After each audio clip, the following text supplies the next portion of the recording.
സിയോൻ സഞ്ചാരി ഞാൻ, യേശുവിൽ ചാരി ഞാൻ പോകുന്നു കുരിശിന്റെ പാതയിൽ. സിയോൻ സഞ്ചാരി ഞാൻ, യേശുവിൽ ചാരി ഞാൻ പോകുന്നു കുരിശിന്റെ പാതയിൽ. ഞാൻ പറയട്ടെ പ്രിയമുള്ളവരെ, ആകുലചിത്തരായ മനുഷ്യർ ഈ ചെറിയ കുരുവികളുടെ പോലും പരിഹാസ വിഷയമാണെന്നുള്ളത് നമ്മൾ മറന്നു പോകരുത്. അതുകൊണ്ടാണ് ഞാൻ പറഞ്ഞത്, we need to trust in the Lord. Trust and worry will never go together. ആകുലതയും ആശ്രയവും ഒരിക്കലും ഒരുമിച്ച് പോവുകയില്ല എന്നുള്ളത് നമ്മൾ ഓർക്കണം. നമുക്ക് വീണ്ടും മടങ്ങി വരാം. അപ്പോൾ നമ്മൾ പറഞ്ഞു വന്നതായ കാര്യം, നമ്മുടെ ജീവിതത്തിൽ എറിഞ്ഞു കളയേണ്ടതായ കാര്യങ്ങൾ. എന്തുകൊണ്ട് എറിഞ്ഞു കളയണം? നമ്മുടെ ഓട്ടത്തെ തടസ്സപ്പെടുത്തുന്നതായ കാര്യങ്ങളാണത് എന്നതുകൊണ്ട് നമ്മളതിനെ എറിഞ്ഞു കളയേണ്ടത് അത്യന്താപേക്ഷിതമാണ്. ഒന്നാമത് എറിഞ്ഞു കളയേണ്ട കാര്യം നമ്മൾ പറഞ്ഞത് എന്താണ്? ജങ്ക്, വലിച്ചു കൂട്ടുന്നതായ വസ്തുക്കൾ. ഈ വസ്തുക്കൾ നമ്മളുടെ ഓട്ടത്തെ തടസ്സപ്പെടുത്തുമെന്നുള്ളതിന് യാതൊരു സംശയമില്ല. അതുകൊണ്ട് ഒരു കാരണവശാലും കംഫർട്ട്സിന് മുകളിലോട്ട് കയറാതെ, അത് തന്നെ കംഫർട്ട്സ് തന്നെ ലക്ഷറിയിലേക്ക് പോകാനുള്ള സാധ്യതയുള്ളതുകൊണ്ട് കംഫർട്ട്സിൻ്റെ താഴത്തെ തലത്തിൽ നിന്നുകൊണ്ട് നീഡ്സിനും കംഫർട്ട്സിനും ഇടയ്ക്കുള്ള ഒരു ഗോൾഡൻ മീനിലൂടെ അതിന് താഴെ നിൽക്കാനായിട്ടുള്ള ഒരു പരിശ്രമം നമുക്ക് വളരെ അത്യാവശ്യമാണ്. എങ്കിലേ നമ്മുടെ ഓട്ടം സ്ഥിരതയോടെ ഓടുവാനായിട്ട് നമുക്ക് കഴിയുകയുള്ളൂ എന്നുള്ളത് നമ്മൾ മറന്നു പോകരുത്. രണ്ടാമത്, വസ്തുക്കൾ മാത്രമല്ല, എന്താണ്? ചിന്താകുലങ്ങൾ. അത് നമ്മുടെ ഓട്ടത്തെ തടസ്സപ്പെടുത്തുന്നതാണ്. ഒരുപക്ഷെ വസ്തുവിനേക്കാൾ കൂടുതൽ തടസ്സപ്പെടുത്തുന്നതാണ് ചിന്താകുലങ്ങൾ. അതുകൊണ്ട് അതിനെയും നമ്മൾ എന്ത് ചെയ്യണം? എറിഞ്ഞു കളയേണ്ടത് അത്യന്താപേക്ഷിതമാണ്. മൂന്നാമത്, അല്ലെങ്കിൽ രണ്ടാമതായിട്ട് അവിടെ പറയുന്ന കാര്യം, ആദ്യത്തേതിനെ ഞാൻ രണ്ടായിട്ട് പിരിച്ചു പറയായിരുന്നു. നമ്മളുടെ വസ്തുക്കളും നമ്മളുടെ extra weight, that means extra things and all our worries. ഇത് രണ്ടും നമ്മൾ എറിഞ്ഞു കളയണം. അതിനുശേഷം നമ്മൾ കാണുമ്പോൾ അവിടെ പറയുന്നത് പാപം. പാപത്തിന് അവിടെ ഒരു പ്രത്യേകത പറയുന്നുണ്ട്, മുറുകെ പറ്റുന്നതായ പാപം. സകല ഭാരവും മുറുകെ പറ്റുന്നതായ പാപവും. Sin that clings so closely. Clinging, അങ്ങോട്ട് പറ്റി പിടിച്ചിരിക്കുന്നതായ പാപങ്ങൾ നമ്മൾ എന്ത് ചെയ്യണം? എറിഞ്ഞു കളയണം. ഹഡിൽസിനെ കുറിച്ച് നമ്മൾ പിന്നീട് പഠിക്കുന്നുണ്ട്. ഹഡിൽസ് നമുക്ക് എറിഞ്ഞു കളയാൻ പറ്റത്തില്ല. നമുക്ക് എറിഞ്ഞു കളയാൻ പറ്റുന്നത് എന്തേ ഉള്ളൂ? ഭാരവും പാപവുമാണ്. അപ്പോൾ ഇതിൻ്റെ ഈ വിശേഷണം ഇങ്ങനെ ഈ എബ്രായ ലേഖനകാരൻ കൊടുക്കാൻ കാര്യം എന്താണെന്ന് ഞാൻ ആലോചിച്ചു. കാരണം വലിയ പാപങ്ങളൊക്കെ, ദൈവത്തിൻ്റെയും മനുഷ്യൻ്റെയും എൻ്റെയും മുമ്പിൽ മുഴച്ചു നിൽക്കുന്ന വലിയ പാപങ്ങളൊക്കെ ഞാൻ പെട്ടെന്ന് ഉപേക്ഷിക്കും. ഞാൻ പറഞ്ഞത് ശരിയല്ലേ? ഒരു വിശ്വാസത്തിലേക്ക് വന്നു കഴിഞ്ഞാൽ ചിലപ്പോൾ അവൻ കള്ളുകൂടി കളഞ്ഞെന്നിരിക്കും, വ്യഭിചാരം പരസ്യമായിട്ടുള്ളതെങ്കിലും കളഞ്ഞെന്നിരിക്കും. അങ്ങനെ ഒത്തിരി കാര്യങ്ങൾ മറ്റുള്ളവർ ചോദ്യം ചെയ്യാൻ സാധ്യതയുള്ള എല്ലാ കാര്യങ്ങളും, അതായത് ദൈവത്തിൻ്റെയും എൻ്റെയും മറ്റുള്ളവരുടെയും മുമ്പിൽ മുഴച്ചു നിൽക്കുന്ന പാപങ്ങളെല്ലാം നമ്മൾ എന്ത് ചെയ്യും? എറിഞ്ഞു കളയും. എന്നാൽ വേറെ ചില പാപങ്ങളെയാണ് ഇവിടെ പറയുന്നത്. മുറുകെ പറ്റുന്നതായ പാപങ്ങൾ, വിടാതെ പിന്തുടരുന്നതായ പാപങ്ങൾ, ഉപേക്ഷിച്ചാലും ഉപേക്ഷിക്കാത്തതായ പാപങ്ങൾ. നമ്മൾ ഉപേക്ഷിക്കണമെന്ന് ആഗ്രഹിച്ചാലും നമ്മളെ വിടാതെ പിന്തുടരുന്നതായ പാപങ്ങൾ. അതിനെ നമ്മൾ എറിഞ്ഞു കളഞ്ഞില്ലെങ്കിൽ നമ്മുടെ ഓട്ടം തടസ്സപ്പെടും. നമ്മൾ വിടാൻ ആഗ്രഹിക്കുന്നുണ്ട്. നമ്മളൊക്കെ പലപ്പോഴും കേട്ടിട്ടുള്ളൊരു കഥയുണ്ടല്ലോ, ഈ വെള്ളപ്പൊക്കത്തിൻ്റെ സമയത്ത് ഒരു വല്യപ്പൻ ഇങ്ങനെ നോക്കിയപ്പോഴത്തേക്ക് ഓരോരോ സാധനങ്ങൾ ഇങ്ങനെ ഒഴുകി വരിക. എന്താ? കലവും ചട്ടിയും പിന്നെ തേങ്ങായും തടിയും. അതിൻ്റെ കൂട്ടത്തിൽ വല്യപ്പൻ നോക്കിയപ്പോഴത്തേക്ക് ഒരു കമ്പിളിക്കെട്ട് ഇങ്ങനെ ഒഴുകി വരുന്നു. അപ്പം വല്യപ്പൻ പറഞ്ഞു, ദൈവം എൻ്റെ പ്രാർത്ഥന കേട്ടു, ഈ തണുപ്പത്ത് ഞാനൊരു കമ്പിളിക്കെട്ടിന് വേണ്ടി ഇങ്ങനെ പ്രാർത്ഥിച്ചുകൊണ്ടിരിക്കുകയായിരുന്നു പറഞ്ഞ് വല്യപ്പൻ നന്നായിട്ട് നീന്തൊക്കെ അറിയാം. ഈ നീന്തി ചെന്ന് കമ്പിളിക്കെട്ട് കയറി അങ്ങ് പിടിച്ചു കഴിഞ്ഞപ്പോഴാണ് ഈ കമ്പിളിക്കെട്ടിനകത്ത് വന്ന് 2 കൈ വന്ന് വല്യപ്പനെയും അങ്ങ് പിടിച്ചു. അപ്പോഴാണ് മനസ്സിലാകുന്നത് ഇതൊരു കരടിയാണെന്ന്. അപ്പോൾ കരയ്ക്ക് നിന്ന ആള് പറഞ്ഞു, എടോ അതിനെ പിടിക്കാൻ പറ്റുന്നില്ലെങ്കിൽ അതിനെ കളഞ്ഞിട്ട് താനിങ്ങി വാ. ഉടനെ വല്യപ്പൻ പറഞ്ഞു, എനിക്ക് കളയണമെന്നുണ്ട്, പക്ഷേ ഞാൻ കളഞ്ഞിട്ടും എന്നെ കളയുന്നില്ല, ഞാൻ വിട്ടിട്ടും എന്നെ വിടുന്നില്ല. ഇതുപോലെ ഒരു സ്റ്റേജാണ് ഈ മുറുകെ പറ്റുന്ന പാപം എന്ന് പറയുന്നത്. ഈ മുറുകെ പറ്റുന്ന പാപം പല സമയത്തും വലിയ പാപങ്ങളായിരിക്കണമെന്ന് നിർബന്ധമൊന്നുമില്ല. ചെറിയ പാപമായിരിക്കും. പക്ഷെ ചെറിയ പാപവും വലിയ പാപവും എല്ലാം പാപം തന്നെയാണെന്നുള്ളത് നമ്മൾ മറന്നു പോകരുത്. പാപം എന്ന പേര് തന്നെ കൊടുത്ത് അതിനെ വിളിക്കണം. നമുക്കുള്ള ഒരു വലിയൊരു പ്രശ്നം എന്നറിയാമോ? നമ്മൾ പലപ്പോഴും അതിനെ ബലഹീനത എന്നാണ് വിളിക്കുന്നത്, ഇല്ലേ? ബലഹീനത. ഒരു സ്ത്രീ ഒരിക്കൽ പാസ്റ്ററുടെ അടുത്ത് ചെന്നിട്ട് പറഞ്ഞു, പാസ്റ്ററെ, എനിക്കൊരു ചെറിയൊരു ബലഹീനതയുണ്ട്. എന്ന് ചോദിച്ചാൽ എന്താ? ഞാൻ ഈ എക്സാഗ്രേറ്റ് ചെയ്യും, എന്തോ പറഞ്ഞാലും അതിശയോക്തി കൂട്ടിയേ പറയത്തുള്ളൂ. ഞാനിന്നൊരു 100 അടി നടന്നെങ്കിൽ ഞാനിന്ന് പറയുന്നത് ഇന്ന് 10 മൈൽ നടന്നെന്നാ പറയുന്നത്. അപ്പോൾ ഞാൻ എന്താ പറഞ്ഞാലും ഇച്ചിരി കൂട്ടി അങ്ങ് പറയും, അറിയാതെ അങ്ങ് പറഞ്ഞു പോകുന്നതാകും അല്ലേ. അപ്പോൾ അത് മാറാനായിട്ട് പാസ്റ്റർ ഒന്ന് പ്രാർത്ഥിക്കണം. ഞാൻ ഈ എക്സാഗ്രേറ്റ് ചെയ്യുന്ന എൻ്റെ ആ ബലഹീനത മാറാനായിട്ട് പാസ്റ്റർ ഒന്ന് പ്രാർത്ഥിക്കണം. എന്നെ പാസ്റ്റർ പറഞ്ഞു, ഞാൻ പ്രാർത്ഥിക്കത്തില്ലെന്ന് പറഞ്ഞു. ഇവർക്ക് ഭയങ്കര സങ്കടമായിപ്പോയി. അതെന്താ പാസ്റ്റർ പ്രാർത്ഥിക്കത്തില്ലെന്ന് പറയുന്ന കാര്യം? ഞാൻ എൻ്റെ ഒരു ആത്മീയ ആവശ്യം, വേറെ ഒന്നും അല്ലല്ലോ, എനിക്ക് കാറ് വേണമെന്നും വീട് വേണമെന്നൊന്നും അല്ലല്ലോ പറഞ്ഞത്. എൻ്റെ ഒരു ആത്മീയമായ ആവശ്യം പാസ്റ്റർ അടുത്ത് വന്ന് പറഞ്ഞിട്ട്, പാസ്റ്റർ എന്താ അത് പ്രാർത്ഥിക്കത്തില്ലെന്ന് പറയാൻ കാര്യം? എൻ്റെ പാസ്റ്റർ പറഞ്ഞു, ഒന്നാമത് സഹോദരി, ഈ പറഞ്ഞ വാക്കാ പ്രശ്നം. സഹോദരി ഇതിനെ വിളിക്കുന്നത് എന്താണ്? ഒരു ബലഹീനത. പിന്നെ പറഞ്ഞത് കൂട്ടിപ്പറയുന്ന, എക്സാഗ്രേറ്റ് ചെയ്യുന്ന ഒരു സ്വഭാവം. ഇതൊക്കെയല്ലേ പറഞ്ഞത്? പക്ഷേ വാസ്തവത്തിൽ പറയേണ്ടത് അങ്ങനല്ല. പാസ്റ്ററെ, എനിക്കൊരു വിട്ടുമാറാത്തൊരു പാപമുണ്ട്. എന്ത്? കള്ളം പറയുന്ന സ്വഭാവം. കാര്യം എക്സാഗ്രേഷൻ എന്ന് പറഞ്ഞാൽ എന്തുവാ? കള്ളമല്ലാതെ എന്തുവാ? വേറെ ഒന്നുമല്ല. ഞാനിപ്പോൾ ഇവിടെ ഇങ്ങോട്ട് വന്നു കഴിഞ്ഞിട്ട് കഴിഞ്ഞ മാസം ഞാൻ കന്ധമാൽ ജില്ലയിൽ പോയി കഴിഞ്ഞപ്പോഴത്തേക്ക് 10,000 ആളുകളാണ് ഞാൻ അവിടെ ചെന്നപ്പോഴത്തേക്ക് എന്നെ കാണാൻ വന്നതെന്ന് പറഞ്ഞാൽ അത് എക്സാഗ്രേഷൻ ഒന്നുമല്ല, കള്ളമാണ്. അവിടെ നിന്ന് അത്രയും പേരൊന്നും വന്നില്ല. ചുമ്മാ വന്ന് 1000 എന്നൊക്കെ പറയുമ്പോൾ ഈ റിപ്പോർട്ട് പറയുന്നതൊക്കെ എന്താണ്? സത്യമല്ല, കൂട്ടിപ്പറയുന്നതാണെന്ന് പറഞ്ഞ് നമ്മളങ്ങ് പറയരുത്. കള്ളമാണ് പറയുന്നത്, കള്ളം. അല്ലാതെ എന്താ?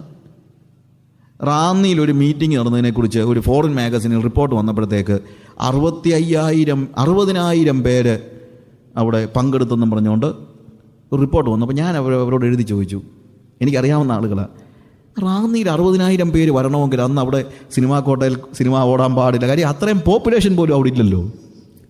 ഈ റാന്നി ഇപ്പം എങ്ങനെ ഈ 60,000? പിന്നെ ഈ 60,000 പേര് എവിടെ ഇരുന്നത്? 60,000 പേർക്ക് എവിടെ ഇരിക്കാൻ പറ്റുന്നത്? അപ്പോൾ അവർ പറഞ്ഞു, അതെ, ഒരു 0 കൂടിപ്പോയെന്നുള്ളതേ ഉള്ളൂ, വേറെ പ്രശ്നമൊന്നുമില്ല. 6,000 പേരുണ്ടായിരുന്നു. അപ്പോൾ 6,000 പേരെ 60,000 പേരാക്കുന്നത് എക്സാഗ്രേഷൻ അല്ല, അതിൻ്റെ പേരെന്താണ്? കള്ളമെന്നാണ്. അതുകൊണ്ട് സ്വർഗത്തിൽ ചെല്ലുമ്പോൾ അറിയാം ഈ മിഷൻ റിപ്പോർട്ട്സൊക്കെ എത്ര പേര് അതിൻ്റെ പേരിൽ കണക്ക് കൊടുക്കേണ്ടി വരുമെന്നുള്ളത് സ്വർഗത്തിൽ ചെല്ലുമ്പോൾ അറിയാം. പ്രിയമുള്ളവരെ, be careful in speaking A word from your mouths. നമ്മുടെ വായിൽ നിന്ന് വരുന്ന ഓരോ വാക്കും എത്ര കറക്റ്റായിട്ട് നമ്മൾ ശ്രദ്ധിക്കണമെന്നുള്ള നമ്മൾ നോക്കണം. കള്ളം പറയാനായിട്ട് പാടില്ല. And call sin a sin. പാപത്തെ എങ്ങനെ തന്നെ വിളിക്കണം?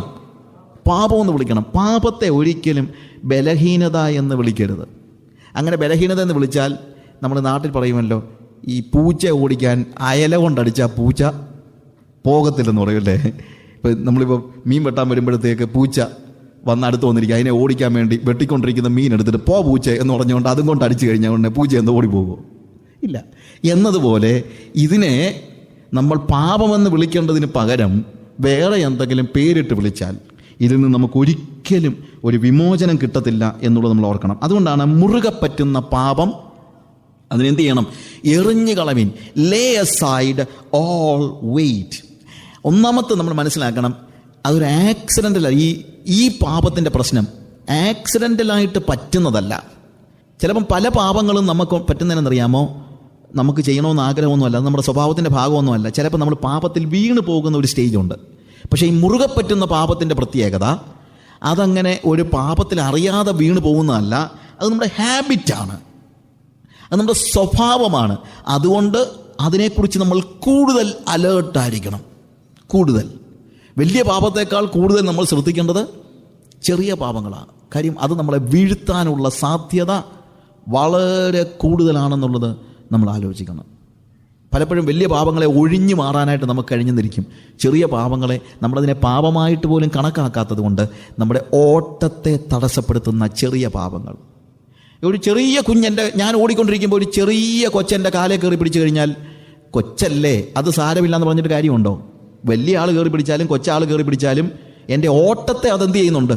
തടസ്സപ്പെടുന്നുണ്ട്. അതുപോലെ എൻ്റെ ജീവിതത്തിലെ ഏത് ചെറിയ പാപവും യേശുക്രിസ്തുവിൻ്റെ സ്വരൂപത്തോട് അനുരൂപനാകുവാനുള്ള എൻ്റെ ഈ ഓട്ടത്തിൽ എന്നെ തടസ്സപ്പെടുത്തുന്നതാണ്. അതിനെ ഞാൻ തലോടി മാറ്റി നിർത്തുകയല്ല, എന്താണ്? ലേ അസൈഡ്. എന്നെ ഈ ട്രാക്കിൽ നിന്ന് തന്നെ ഇതിനെ പറിച്ചെറിഞ്ഞ് കളയേണ്ടതാണ് എന്നുള്ളതാണ് നമ്മൾ മനസ്സിലാക്കേണ്ടത്. അത് ഹാബിറ്റാണ്. ഹാബിറ്റ് നമുക്ക് മാറ്റണമെങ്കിൽ വലിയ പ്രയാസമാണ്. പണ്ടൊരിക്കൽ ഒരു അച്ഛൻ വന്ന് എല്ലായിടത്തും പിള്ളേർക്ക് ക്ലാസ് എടുത്തുകൊണ്ടിരിക്കുന്ന കൂട്ടത്തിൽ പിള്ളേർ പറഞ്ഞു, എൻ്റെ ചെറുപ്പം നിങ്ങളുടെ ചെറുപ്പം പോലൊന്നും അല്ലായിരുന്നു. ഞാൻ വളരെ നല്ല കുഞ്ഞായിട്ടാണ് വളർന്നത്. ഞാൻ ഒരിക്കലും ആരെയും ഉപദ്രവിച്ചിട്ടില്ല. ഒരാളോട് പോലും ഞാൻ കയർത്ത് സംസാരിച്ചിട്ടില്ല. ഞാൻ ആർക്കും ഒരു ഉപദ്രവം ഉണ്ടാക്കിയിട്ടില്ല. ഞാൻ ഏറ്റവും നന്നായിട്ട് പഠിക്കുകയും എൻ്റെ സ്കൂൾ കഴിഞ്ഞാൽ ഉടനെ തന്നെ വീട്ടിൽ പോവുകയും അങ്ങനെ എല്ലാം വളരെ നന്നായിട്ടാണ് ചെയ്തതെന്ന് അച്ഛൻ പറഞ്ഞു. പിന്നെ പിള്ളേർ ചോദിച്ചു, എന്നാലും അച്ഛാ ആർക്കാണെങ്കിലും ഒരു ചെറിയ ദോഷമൊക്കെ കാണുമല്ലോ. അച്ഛൻ അങ്ങനത്തെ എന്തെങ്കിലും ഒരു ദോഷം അച്ഛൻ്റെ ജീവിതത്തിൽ ഉണ്ടായിരുന്നോ? അച്ഛൻ ഒത്തിരി ഞാൻ ആലോചിച്ചു പറഞ്ഞു, എനിക്ക് ആകെപ്പാടെ ഒരു ദോഷമേ ഉണ്ടായിരുന്നുള്ളൂ, അതിപ്പോഴും ഉണ്ട്. പക്ഷെ അതെന്തോ, അത് ഞാൻ കള്ളം പറയുമെന്നുള്ളതാ. അപ്പോൾ പറഞ്ഞ കാര്യങ്ങളൊക്കെ എന്താണ്? കള്ളം പറഞ്ഞതാ. അതൊരു ഹാബിറ്റാണ്, അറിയാതെ പറഞ്ഞു പോകുന്ന ഒരു ഹാബിറ്റ് പോലെ. അപ്പോൾ ഈ ഹാബിറ്റ്സ് ഉണ്ടല്ലോ, അത് നമ്മിൽ നിന്ന് പറിച്ചെറിഞ്ഞ് കളയേണ്ടത് വളരെ അത്യന്താപേക്ഷിതമാണ്. എന്നാൽ ഇത് പറിച്ചെറിഞ്ഞ് കളയുക എന്ന് പറയുന്നത് it's not an easy thing. അത് നമുക്ക് സ്വാഭാവികമായി പലപ്പോഴും ചെയ്യാൻ കഴിയുന്ന കാര്യവുമല്ല.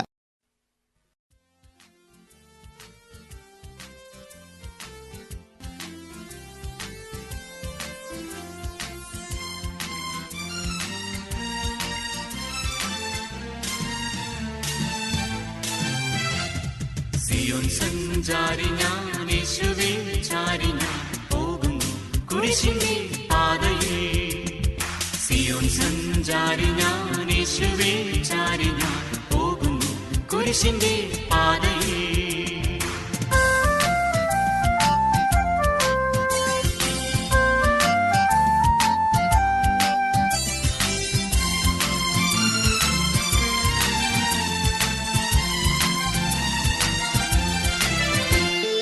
മോക്ഷയാത്രയാണത് ഞാൻ നടന്നത്, കാഴ്ചയാലയല്ല വിശ്വാസത്താലയാ.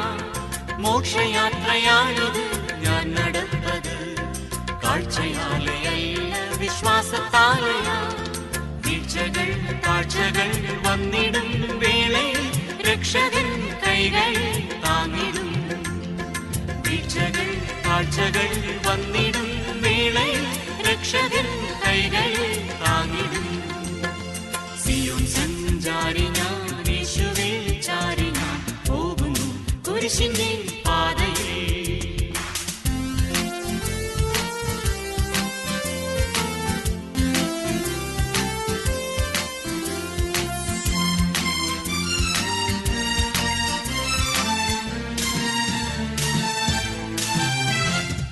ലോകമേതും യോഗ്യം അല്ലനിക്കതാ, ശോകമില്ല ഭാഗ്യം ഉണ്ട് ക്രിസ്തുവിൽ.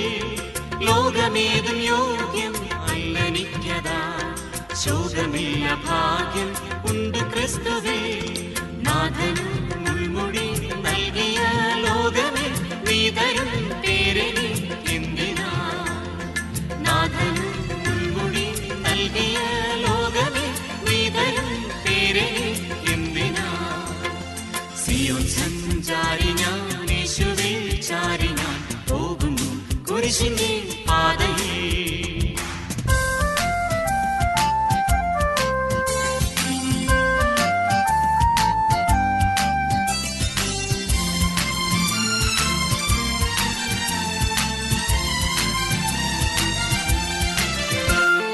ബാലശിക്ഷ നൽകുവൻ അപ്പനെങ്കിലും ചേലെഴുതൻ സ്നേഹം കുറഞ്ഞു പോയിടാ. ബാലശിക്ഷ നൽകുവൻ അപ്പനെങ്കിലും ചേലെഴുതൻ സ്നേഹം കുറഞ്ഞു പോയിടാ. നന്മയെ തൻ കരം നൽകുമെൻ ഈശന് എൻ മനം വിശ്രമം നേടിടും. നന്മയെ തൻ കരം നൽകുമെൻ ഈശന് എൻ മനം വിശ്രമം നേടിടും. സിയോൻ സഞ്ചാരി ഞാൻ, യേശുവിൽ ചാരി ഞാൻ പോകുന്നു കുരിശിന്റെ പാതയിൽ.